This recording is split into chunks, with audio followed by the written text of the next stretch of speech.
মোদীকে যে বার্তা দিলেন ডক্টর মোহাম্মদ ইউনূস। অন্তর্বর্তী সরকারের প্রধান উপদেষ্টা ডক্টর মোহাম্মদ ইউনূসের সঙ্গে ভারতের প্রধানমন্ত্রী নরেন্দ্র মোদীর ফোনালাপ হয়েছে। এ সময় তাকে বাংলাদেশে বসবাসকারী সংখ্যালঘুদের নিরাপত্তার বিষয়ে ডক্টর ইউনূস আশ্বাস দিয়েছেন বলে জানিয়েছেন মোদী।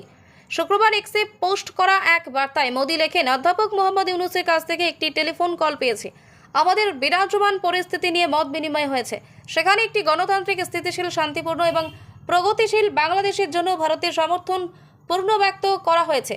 তিনি বাংলাদেশে হিন্দু এবং সব সংখ্যালঘুদের সুরক্ষা নিরাপত্তার আশ্বাস দিয়েছেন। এর আগে বৃহস্পতিবার দিল্লির লালকেল্লায় ভারতের স্বাধীনতা দিবসের অনুষ্ঠানে মোদী বলেন, 140 কোটি ভারতীয় বাংলাদেশের সংখ্যালঘু হিন্দুদের নিরাপত্তা নিয়ে চিন্তিত।